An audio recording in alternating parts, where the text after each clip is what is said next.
Hello, everybody. This is Dr. Imran Aziz, and we are going through the course Electromagnetic Field Theory.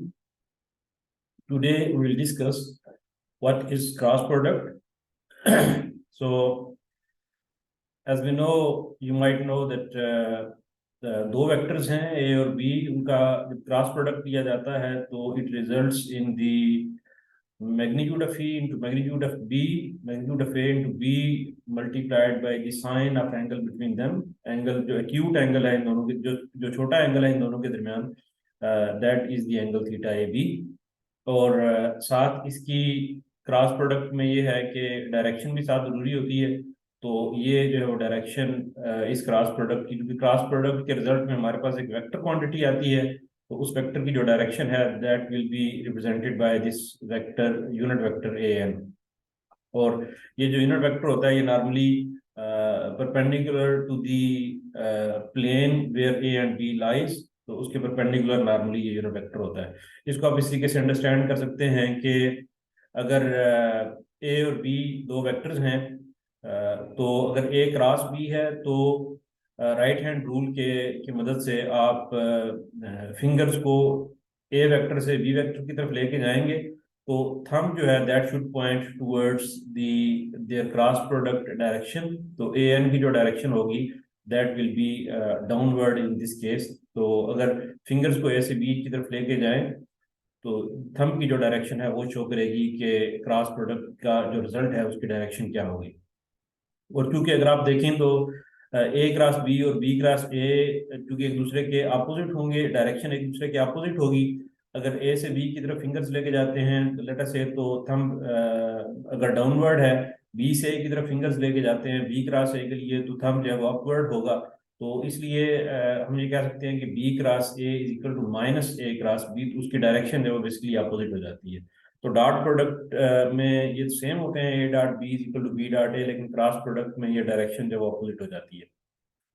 अगर ए हमारे पास एक vector है in general जो A x into A X unit vector, A Y into A Y unit vector, A ji into A Z unit vector के बराबर है, और इस तरीके से बी एक और वेक्टर है जो कि B X A X unit vector, B Y A Y unit vector, B Z A Z unit vector इसके बराबर है। तो इनका क्रॉस प्रोडक्ट जो है उसमें हम सब टर्म्स को, ये जो पहली टर्म है इस पहली टर्म का क्रॉस प्रोडक्ट इन तीनों के साथ बारी बारी लेंगे, फिर दूसरी टर्म का क्रॉस प्रोडक्ट इन तीनों के साथ, फिर तीसरी का क्रॉस प्रोडक्ट इन तीनों के साथ। तो ये आ जाएगा हमारे पास A X B X into A X cross A X B X तो मैग्नीट्यूड है, ऐसे ही आ जाएंगी, मल्टीप्लाई हो जाएंगी। और जो यूनिट वेक्टर्स हैं उनका आपस में क्रॉस प्रोडक्ट आ जाएगा ए एक्स क्रॉस ए एक्स। इसी तरीके से ए एक्स बी वाई और ए एक्स क्रॉस ए वाई ये हमारे पास आ जाएगा। फिर ए एक्स बी जेड, ए एक्स बी जेड और ए एक्स क्रॉस ए जेड ये हमारे पास क्रॉस प्रोडक्ट इस तरीके से आ जाएगा। इसी तरीके से दूसरी टर्म जो है इसको इन तीनों के साथ क्रॉस प्रोडक्ट लेंगे, तीसरी टर्म का भी तीनों के साथ क्रॉस प्रोडक्ट लेंगे, तो ये हमारे पास 9 टर्म्स इस तरीके से आ जाएंगी क्रॉस प्रोडक्ट में। अब इनको अगर हम सॉल्व करने की कोशिश करें इन क्रॉस प्रोडक्ट्स को, तो हमें पता है ये क्योंकि यूनिट वेक्टर्स हैं, ए एक्स यूनिट वेक्टर है, ए वाई भी यूनिट वेक्टर है, ए जी यूनिट वेक्टर है, ये तीनों यूनिट वेक्टर्स हैं, इनका मतलब इनकी मैग्नीट्यूड 1 है। तो अब इनकी डायरेक्शन जो वो इंपॉर्टेंट है कि इनकी डायरेक्शन क्या होगी। तो basically A X cross A Y जब हम लेंगे तो इन दोनों के परपेंडिकुलर में जो डायरेक्शन होती है वो ए जी होती है, तो X cross A Y will be equal to A Z. इसी तरीके से A Y cross A Z will be equal to A X, A Z cross A X will be equal to A Y. तो और अगर कहीं पे ये opposite हो जाते हैं, लेट अस से कहीं पे हमारे पास ए वाई क्रॉस ए एक्स आ जाता है, तो ए वाई क्रॉस ए एक्स जो है वो माइनस ए जी के बराबर हो जाएगा।